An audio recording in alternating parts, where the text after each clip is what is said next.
जब तक सतगुरु नहीं मिलते तब तक ये प्राणी मोक्ष प्राप्ति नहीं कर सकते और इस संसार के अंदर भी अपने दैनिक जीवन में भी कोई सुख अनुभव नहीं कर सकते। इसलिए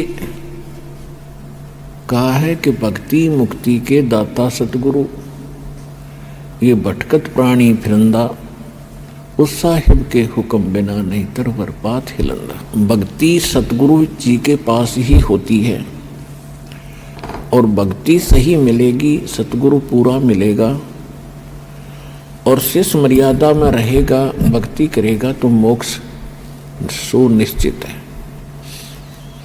इसमें कोई शंका करने की आवश्यकता नहीं। जब तक हमें सतगुरु नहीं मिलते और ये झूठे गुरुओं की से हम दीक्षा भी लेकर के साधना करते रहते तो हमें परमात्मा से मिलने वाले वो लाभ प्राप्त नहीं होते जिनकी आशा लेकर के हम वहाँ जाते हैं। फिर कुछ दिन वहाँ जाते हैं तो फिर मन में आता है कि कोई लाभ नहीं हो रहा, तो कोई दूसरा व्यक्ति बता देता है कि मैं वहाँ जाता हूँ, वहाँ से ऐसे बहुत से लाभ होते हैं। फिर वो वहाँ जाना शुरू कर देता है, वहाँ से भी कुछ राहत नहीं मिलती है तो फिर वो नास्तिक हो जाता है। ये सोच लेता है कि कोई भगवान नहीं और किसी के पास कोई ज्ञान नहीं, या तो वो उस कष्ट में मर ही जाता है या फिर नास्तिक होकर अपनी ही सूझबूझ से वो धनी होने की चेष्टा करता है, चोरी करने लगता है, रिश्वत लेता है, मिलावट करता है और ज्यादा कर्म बिगाड़ लेता है। तो परमात्मा ने स्वयं आकर के एक सतगुरु की भूमिका की और उन्होंने ये यथार्थ ज्ञान, यथार्थ भक्ति विधि और सभी क्रियाएं बताई और सभी परहेज बताए जो मर्यादाएं हमें रखनी अनिवार्य हैं एक भक्त को, तो वो सभी मर्यादाएं भी परमात्मा ने ही बताई। तो सतगुरु परमात्मा ही होता है या फिर परमात्मा का कृपा पात्र कोई संत विश्व में एकाध ही होता है। वर्तमान में एक ही होता है, विश्व में दो सतगुरु नहीं होते।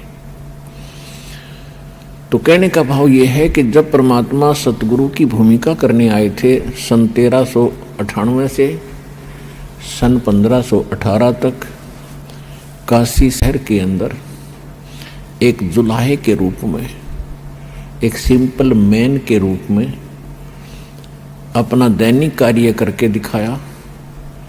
एक कृत्रिम परिवार था, कृत्रिम बनावटी। वो कैसा था कि परमात्मा सतलोक के अंदर रहते हैं।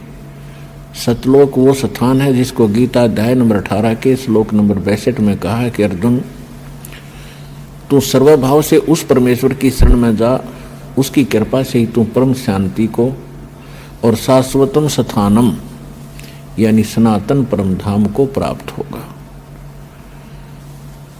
गीता ज्ञानदाता अपने से अन्य किसी परमेश्वर की शरण में जाने को कह रहा है, तो वो परमेश्वर सतलोक में शाश्वत स्थान में सनातन परम धाम में रहता है और वहाँ से वो चलकर आता है यहाँ संसार के अंदर अपने ही जानकारी वो स्वयं बताने के लिए।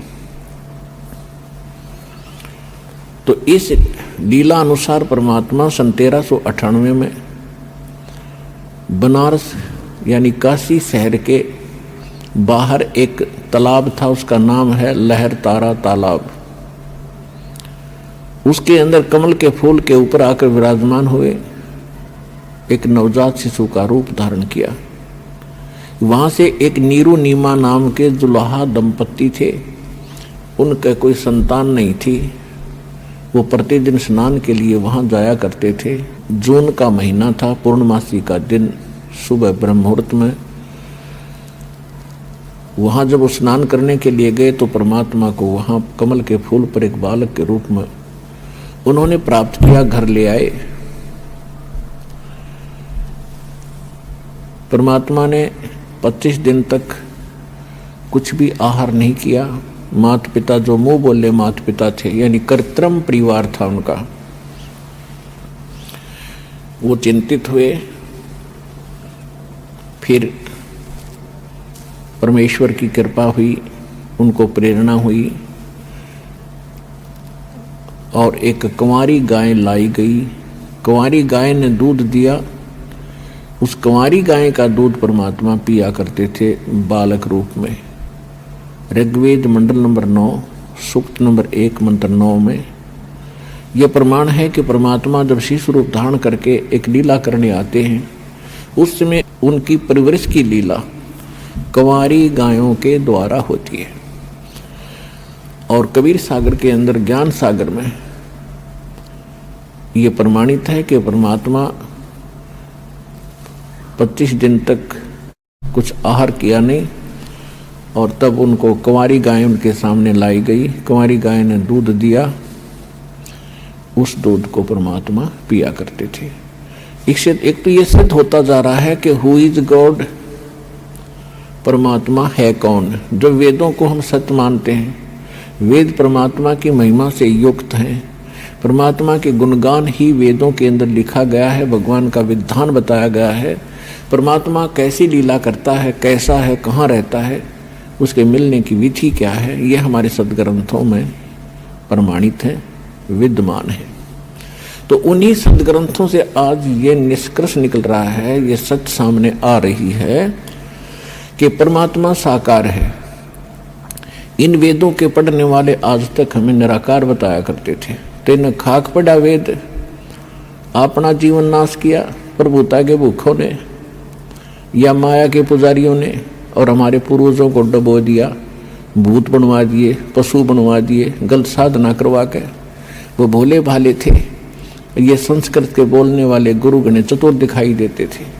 उन्होंने सोच लिया था कि बड़े विद्वान हैं, संस्कृत भाषा बहुत जानते हैं, सदग्रंथों को ठीक से जाना होगा, समझा होगा, लेकिन उनको कै ख भी पता नहीं था उन हमारे धर्म गुरुओं को, हमारे सदग्रंथों का, और ना उनका कोई अपना अनुभव था, जिस कारण से इन्होंने सारा ज्ञान उलट बता दिया।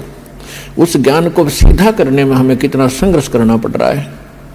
120 वर्ष परमात्मा रह गए, चले गए, किसी ने नहीं सुना वो क्या कहा करते थे। वो 600 वर्ष पहले बताया करते थे कि 3 देव की जो करते भक्ति उनकी कदे ना हो मुक्ति। और इसी बात का इतना भयंकर विरोध करवा दिया था इन धर्म गुरुओं ने। परमात्मा के साथ 100 सितम किए, ऐसे कैर ढाए, कलेजा मुंह को आता है उनकी लीलाओं को देखकर। वो हमारे लिए भटक रहे थे, हम उनके पीछे पड़ गए। तू जुलाहा है, तू धानक है, क्या जाने भगवान के बारे में, तेने क्या पता सदग्रंथों का। जो परमात्मा ने 600 वर्ष पहले वो ज्ञान दिया था, वो लिपिबद्ध कर दिया गया आदरणीय धर्मदास साहिब जी के द्वारा। और आज वो ज्ञान जो भगवान बताया करते थे, आज हमारे सदग्रंथों में ज्यों का तो मिला।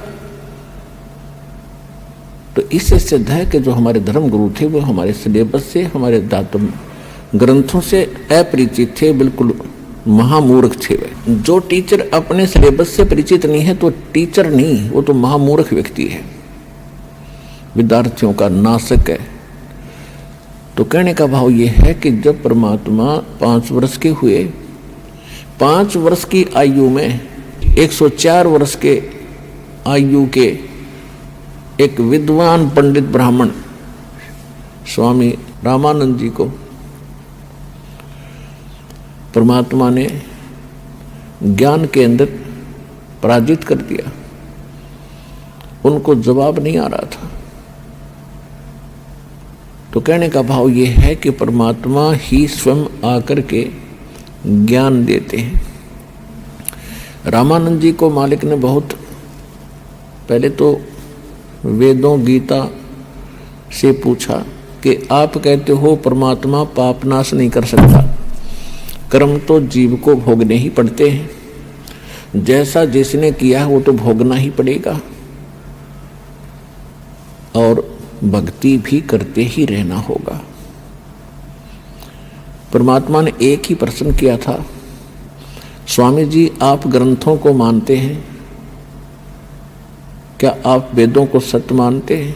स्वामी रामानंद जी वेदों को आधार मानकर ही जनता को ज्ञान बताया करते थे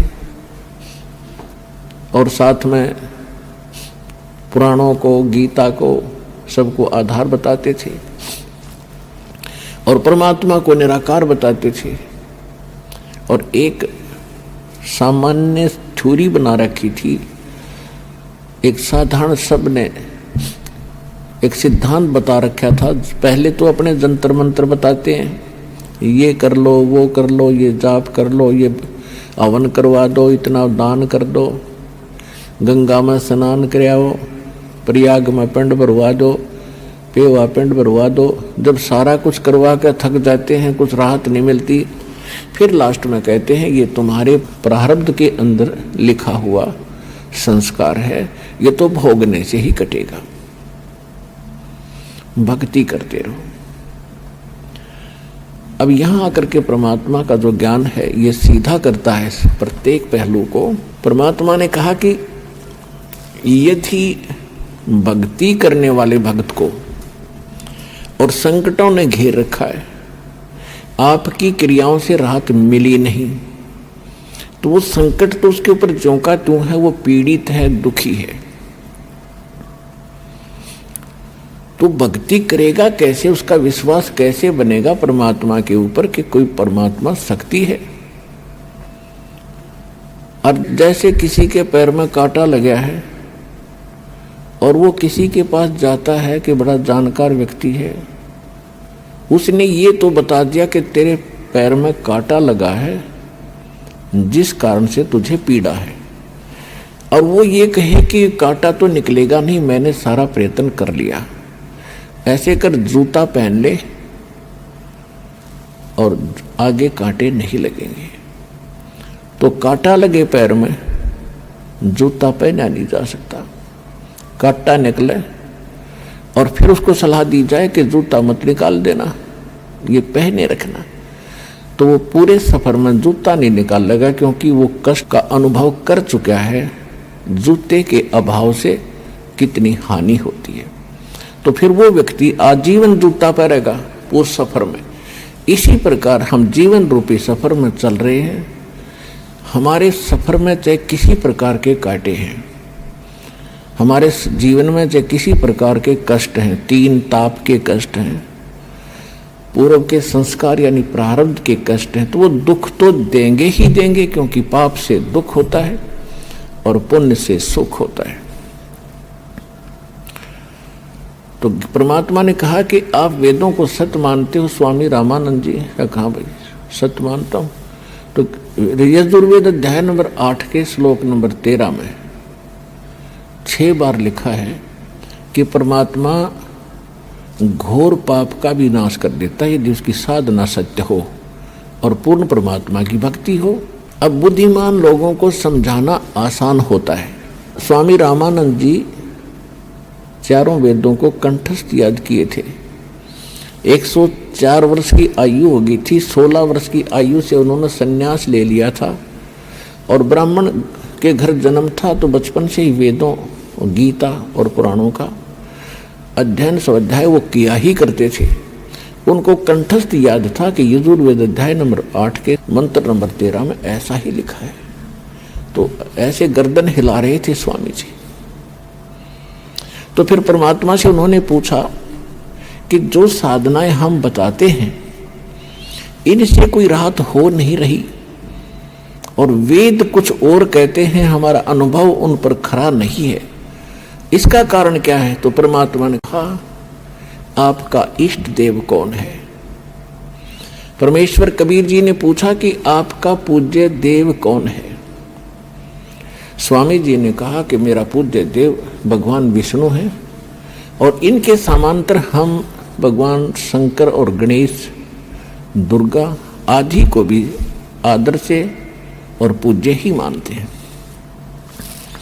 लेकिन मैं वैष्णव साधु हूँ, वैष्णव पंथ से जुड़ा हूँ, मेरा ईष्ट विष्णु जी हैं। विष्णु जी सतगुण हैं। परमात्मा ने पूछा, हाँ सतगुण कहो और चाहे विष्णु जी कहो एक ही है, ठीक है। तो परमात्मा ने कहा आप विष्णु जी, ब्रह्मा जी, शिव जी को क्या मानते हो?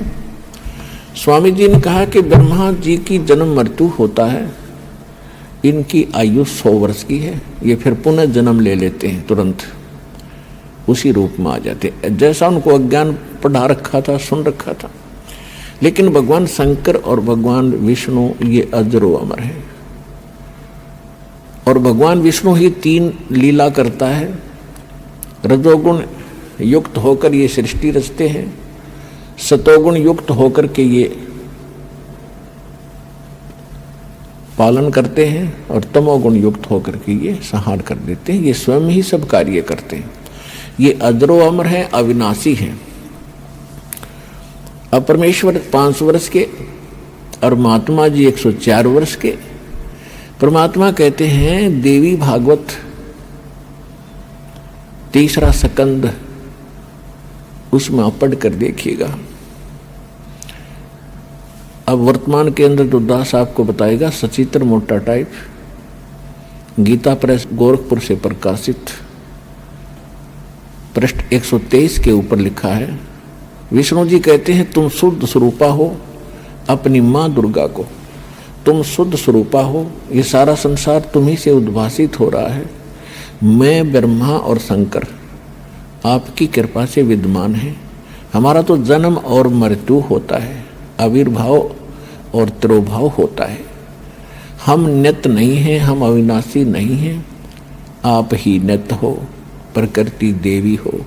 फिर भगवान शंकर कहते हैं कि भगवान विष्णु के बाद उत्पन्न होने वाले ब्रह्मा जी भी तो आपके ही पुत्र हैं, तो फिर मैं भी तो आपका ही बेटा हुआ। आगे काफी प्रकरण है इसके अंदर। तो परमात्मा ने कहा कि आप कहते हो इनके जन्म मृत्यु नहीं है, अरे इनके देखो ये खुद कहते हैं हम तो जन्मते और मरते हैं, हमारी माता दुर्गा है। और पिता कौन है इनका? अब वो तो बता ही चुके थे कि इनका कोई माता नहीं, कोई पिता नहीं। तो परमात्मा ने कहा मोती मुक्ता दर्शत नाही, ये जग है सब अंदरे, दिखत के तो नैन चश्म इनका फेरा मोतिया बंदरे।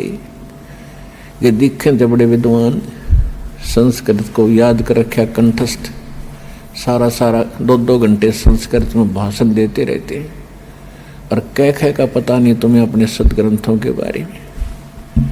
इसके लिए बताया कि जिसको मोतिया बंद हो जाता आंखों में, उनकी आंखें बड़ी स्वस्थ दिखाई देती हैं, लेकिन उनको दिखता कुछ नहीं, वो नपट अंधे होते हैं। इसी प्रकार इन ऋषि महर्षियों और इन आचार्यों, गुरुओं, पंडितों के बारे में कबीर साहब कहा करते थे कि मोती मुक्ता दर्शत नाही, ये जग है सब अंदरे, दिखत के तो नैन चश्म इनके फेरा मोतिया बंदरे। संस्कृत भाषा को बोलते हैं तब तो ऐसा लगता है जैसे बड़े विद्वान होंगे, और जब इनके अंदर की तलाशी ली जाती है, इनसे प्रश्न किया जाता है, ये चौड़े में फेल हो जाते हैं। ये नपट अंधे हैं, आंखों वाले अंधे हैं, इनको ज्ञान नहीं। तो परमात्मा ने कहा कि फिर आपने ये पढ़ा क्या स्वामी जी? अब स्वामी जी कति टूट गए। देखो साधु संत भक्त परमात्मा के लिए ही प्रयत्नशील होते हैं। जो भक्त हैं उनको भी भगवान की तलाश है, इसलिए वो किसी गुरु के पास गए हैं। और गुरु जो पद पे प्राप्त बैठा है वो भी तो भगवान के लिए ही घर से निकला है, उसने प्रयत्न प्रारंभ किए हैं तो परमात्मा के लिए किए हैं। आज ठीक है वो गुरु पद पर बैठ गया और बहुत से शिष्य भी हो गए हैं, तो उसने पुनः विचार करना पड़ेगा, क्योंकि उसको परमात्मा की आवश्यकता है। यदि उसका मार्ग गलत है तो आज भी ठीक किया जा सकता है उसको। और यदि आज भी ठीक नहीं करेगा अभी अपने अभिमानवश, तो वो दूना दोषी होगा। वो इस कैटेगरी का होगा कि जानबूझ साची तजय करे झूठ तेने, और ताकि संगत है प्रभु सौपन में भी ना दे। वो कृतघ्नी व्यक्ति होगा, चाहे वैसे गुरु बना बैठा है, जिसको ये पता लग गया तेरा ज्ञान गलत, तेरा नाम गलत, तेरी साधना गलत, और वो फिर भी हार मानने को स्वीकार तैयार नहीं है, यानी फिर भी ये नहीं कहता अपने शिष्यों को कि अभी मेरा मार्ग गलत है, तो वो कृतघ्नी प्राणी बताया है। उसके विषय में कहा है कि जानबूझ साची तजय और करे झूठ तेने, और ताकि संगत है प्रभु सौपन में भी नहीं थे। इसे नालायक